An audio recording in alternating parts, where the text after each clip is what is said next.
Tiffany Smith wiped down table 7 for the third time that morning. The smell of fresh coffee and sizzling bacon filled Ruby's grill, just like every other Tuesday. Outside the window, cars drove by slowly. A few birds hopped around the parking lot, looking for dropped French fries. Everything felt normal. Everything felt safe. "Table 3 needs more ketchup," called Marcus from the kitchen window. His voice was friendly and loud, the way it always was. "Got it." Tiffany grabbed 2 ketchup bottles and hurried over to a family with 2 small kids. The little girl was drawing on her paper menu with crayons. The boy was stacking sugar packets into a tower. Tiffany smiled. "Here you go, sweetie," she said, putting the ketchup on their table.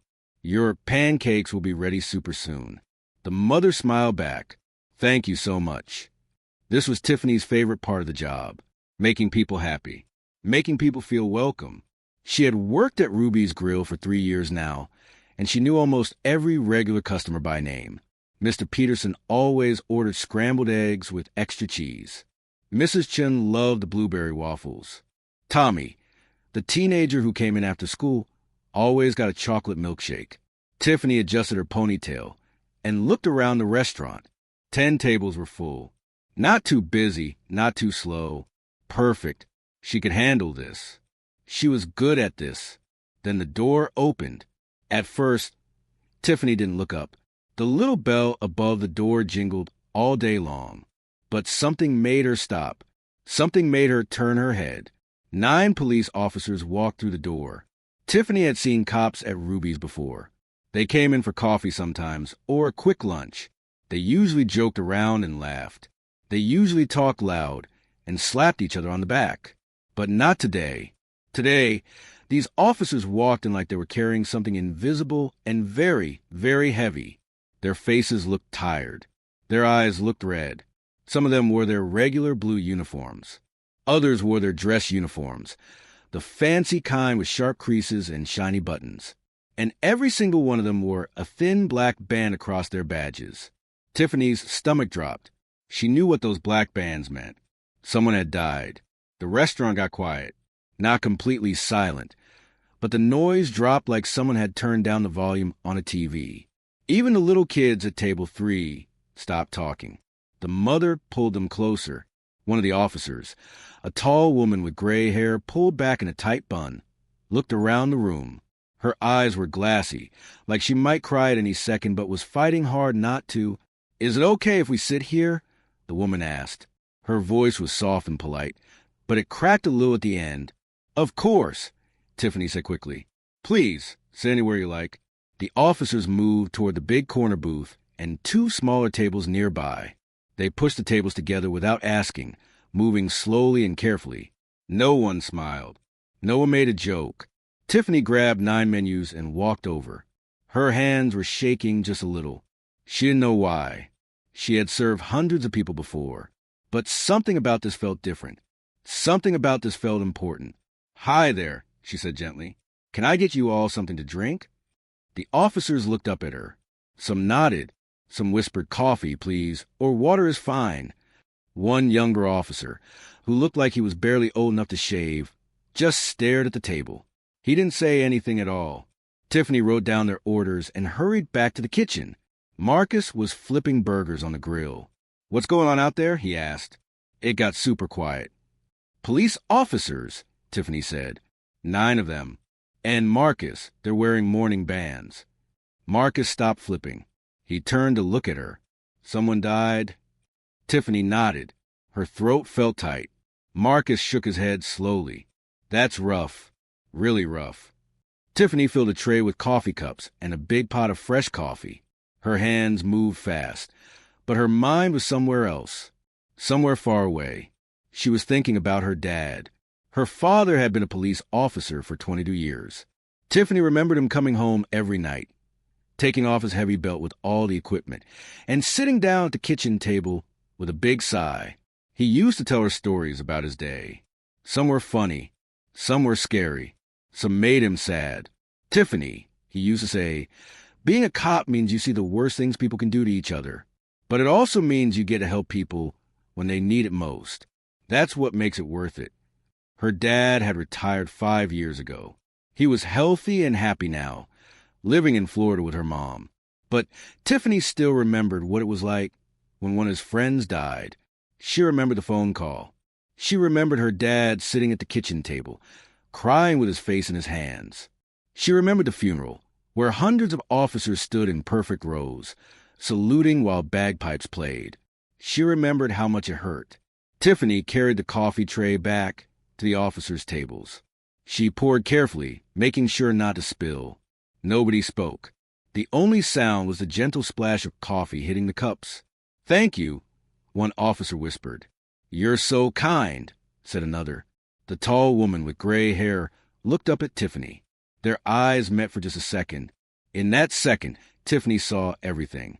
The pain, the exhaustion, the weight of losing someone who wore the same uniform, who took the same oath, who faced the same dangers every single day. "Take your time," Tiffany said softly. "I'll be right over here if you need anything." She walked back toward the kitchen, but she couldn't stop watching them. The officers sat close together, shoulders touching. One of them had his head bowed, like he was praying. Another kept wiping her eyes with a napkin. The young officer who hadn't spoken still stared at the table, his jaw clenched tight. Tiffany's chest ached. She wanted to do something. She wanted to help. But what could she do? She was just a waitress. She couldn't bring their friend back. She couldn't take away their pain. But maybe, just maybe, she could make today a tiny bit easier. The off feeling in her stomach was still there, heavy and strange. But now it wasn't just worry. It was a feeling you get right before you do something that matters. Tiffany stood behind the counter, watching the officers through the corner of her eye. They had ordered their food quietly. Burgers, mostly. A few salads. More coffee. Lots and lots of coffee. When she brought their plates out, she moved extra carefully. She didn't want to interrupt anything important. She didn't want to make noise or break whatever quiet peace they found together. "Here's your cheeseburger," she said softly to the gray-haired woman, "and fries on the side." "Thank you," the woman whispered, but she didn't pick up her fork. She just stared at the plate like she had forgotten what food was for. Tiffany moved to the next officer, a big man with a thick mustache. "Bacon burger for you, sir." He nodded but didn't look up. One by one, she delivered all the meals. One by one, the officers thanked her in quiet voices that sounded like they were about to break. Tiffany noticed things. Small things. Important things. The young officer's hands were shaking when he picked up his water glass. The woman sitting across from him kept touching the black band on her badge, like she couldn't believe it was really there. An older officer with white hair hadn't touched his food at all. He just sat there, staring out the window with tears rolling down his cheeks. Nobody tried to hide the tears. Nobody pretended to be okay. Tiffany's heart squeezed tight in her chest. She had to look away. She had to breathe.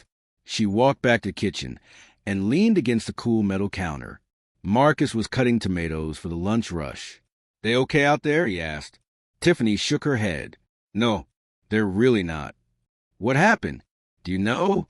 Tiffany had heard whispers in the break room earlier. One of the other waitresses, Jenny, had been listening to the radio.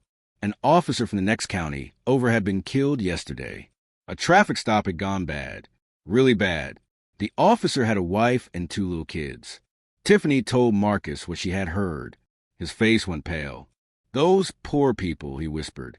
"That poor family." Tiffany looked back through the kitchen window at the officers. They were starting to talk now, but just barely.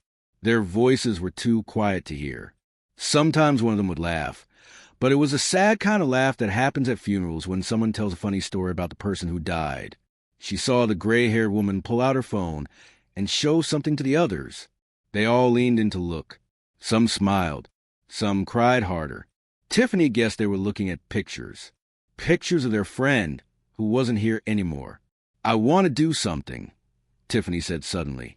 Marcus looked up. "Like what?" "I don't know yet, but something. They're hurting so much, Marcus. I can feel it from all the way over here." Marcus wiped his hands on his apron. "Yeah," he said. "I can feel it too." Tiffany went back out to the dining room. She refilled coffee cups. She brought extra napkins. She asked if anyone needed anything else. The officers were always polite, always grateful, but they barely ate. Their food sat on the plates, getting cold. Then Tiffany saw something that made her stop in her tracks. The older officer with white hair, the one who'd been crying, put his face in his hands. His shoulders shook. The officer next to him, a younger woman with kind eyes, put her arm around him and pulled him close. She didn't say anything. She just held him while he cried. Tiffany had to turn away. Her own eyes were burning now. She walked quickly to the break room, pushed through the door, and let out a long, shaky breath. Her father's voice echoed in her head. When someone is hurting, you don't just watch. You do something, even something small. That's what being human means. Tiffany knew what she had to do. She walked to the manager's office and knocked on the door. Mr. Harrison looked up from his computer. He was a kind man, a little round, with glasses that were always sliding down his nose. "Tiffany, everything okay?" "Mr. Harrison, I need to ask you something. It's important." He gestured to the chair. "Sit down. What's going on?" Tiffany sat on the edge of the chair. Her hands were squeezing together in her lap. Those police officers out there, they just lost one of their own. Someone died. And they're so sad, Mr. Harrison. They're so sad. Mr. Harrison's face softened. "I saw the morning bands. I figured something terrible happened. I want to pay for their meal," Tiffany said quickly. "All of it. All 9 of them. I know it's a lot of money, but I have some savings, and I need to do this." Mr. Harrison was quiet for a moment. Then he smiled. It was a small, gentle smile. "Tiffany, you have the biggest heart of anyone I know, but you're not paying for this." Tiffany's stomach sank. "But, Mr. Harrison," he held up his hand. "Let me finish. You're not paying for it because the restaurant is. Ruby's Grill will cover the bill. All of it. And if corporate has a problem with it, I'll pay for it myself." Tiffany's eyes went wide. "Really? Really? Now go take care of those officers. Show them that people still care." Tiffany jumped up and hugged him. Mr. Harrison laughed, surprised, and patted her back. "Thank you," she whispered. "Thank you so much." She ran back to the front counter. Her hands were shaking again, but this time it was because she was excited. She grabbed the bill for the officer's table and looked at the total. $143.52. Tiffany took a deep breath. Then she picked up a pen and crossed out the total. She wrote a big 0 instead. But that wasn't enough. She needed them to know why. She needed them to understand. On the back of the receipt, she wrote in her neatest handwriting, "Your grief is heavy today. Let me carry a tiny piece of it for you. I'm so sorry for your loss. My dad was a police officer for 22 years.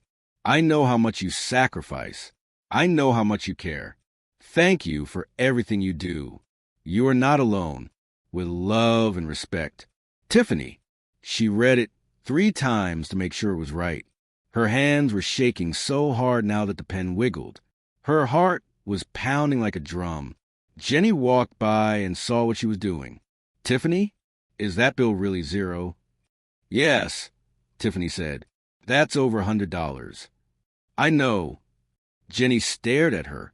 Then she smiled. "You're amazing. You know that." Tiffany didn't feel amazing. She felt nervous. What if the officers didn't understand? What if they thought she was being weird? What if they got upset? But then she remembered her father's words again. When someone is hurting, you do something. She folded the receipt, walked over to the officers' tables, and placed it down in front of the gray-haired woman. "Whenever you're ready," Tiffany said softly. "No rush at all." Then she walked away before her courage could run out. Tiffany's heart was beating so fast she thought everyone in the restaurant could hear it. She stood behind the counter, pretending to organize napkins, but really she was watching, waiting. The gray-haired woman picked up the receipt. She unfolded it slowly. Her eyes moved across the front of the paper. Then she stopped. Her mouth opened slightly. She stared at the paper like she couldn't believe what she was seeing. Her hands started to shake. "What is it?" asked the officer sitting next to her.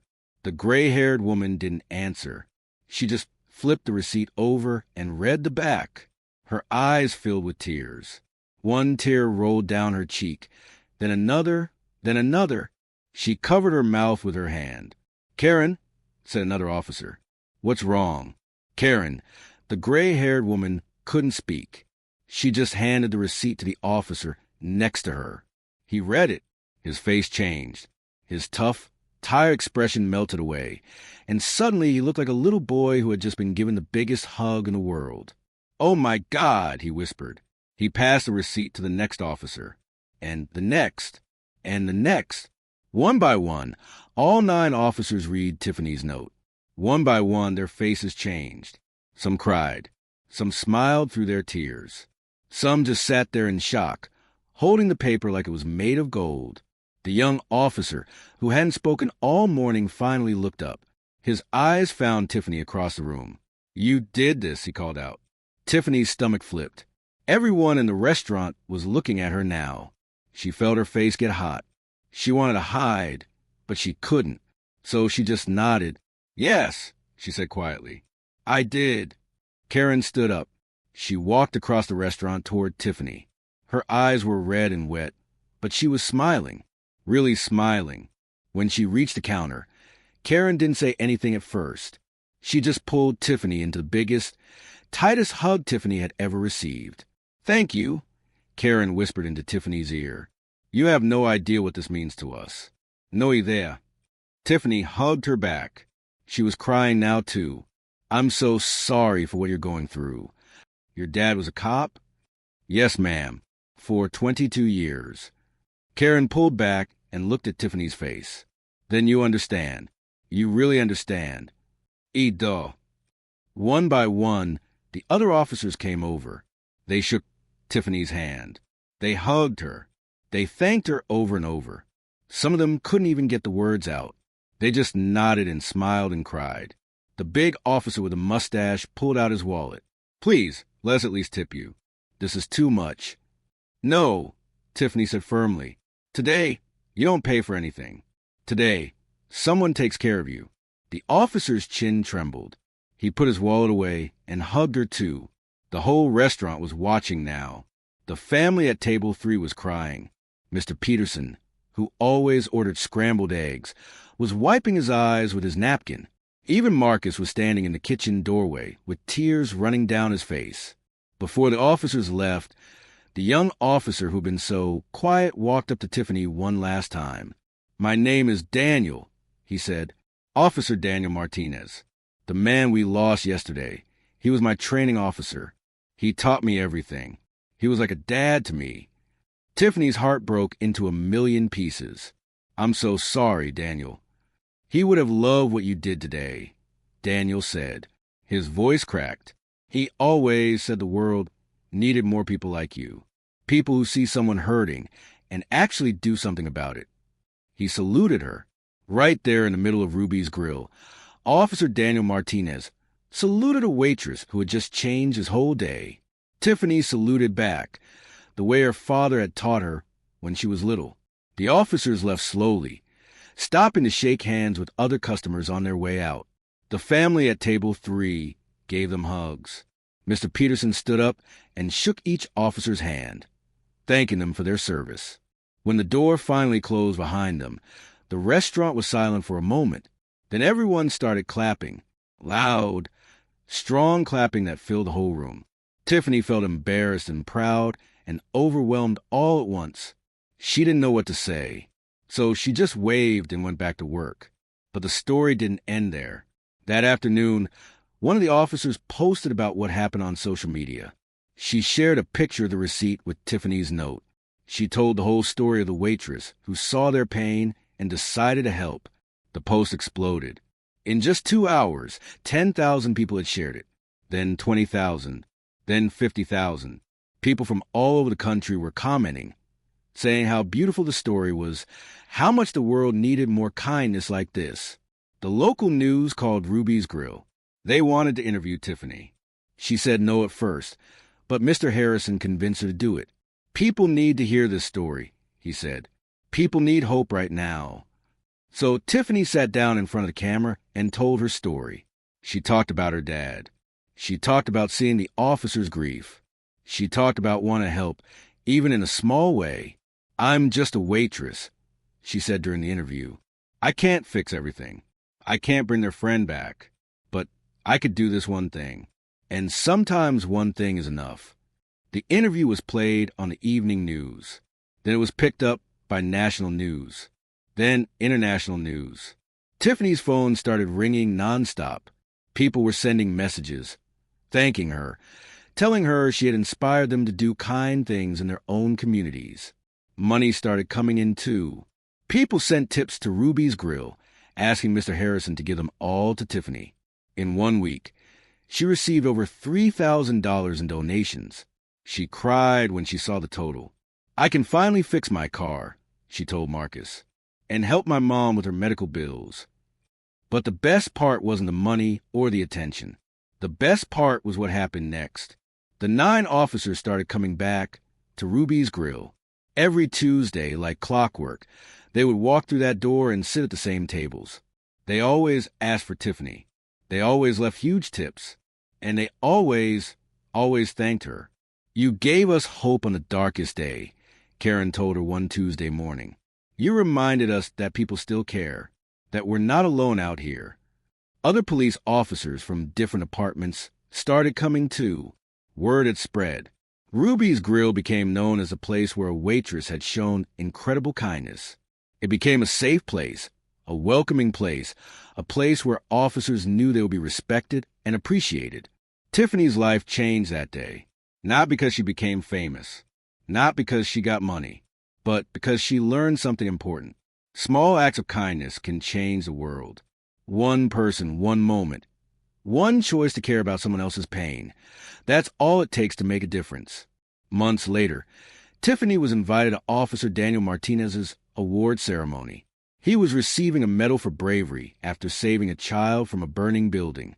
When he walked up on stage to receive his medal, he asked Tiffany to stand up in the audience. "This woman taught me something important," Daniel said into the microphone. His voice was strong now, not broken like it had been that terrible Tuesday. "She taught me that heroism isn't just about the big moments. It's about seeing someone in pain and choosing to help. It's about carrying each other when the weight gets too heavy. If we could all be more like Tiffany, this world would be a much better place." Everyone in that room stood up and clapped for her.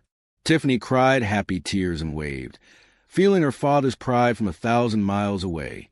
The off feeling she had that day had turned into something beautiful, something lasting, something that reminded everyone that even on the darkest days, there's always light if we choose to shine it. If this story touched your heart, like, share, and subscribe to spread kindness and inspire others. Let's remind the world that compassion can change everything, one small act at a time. Together, we can make a difference.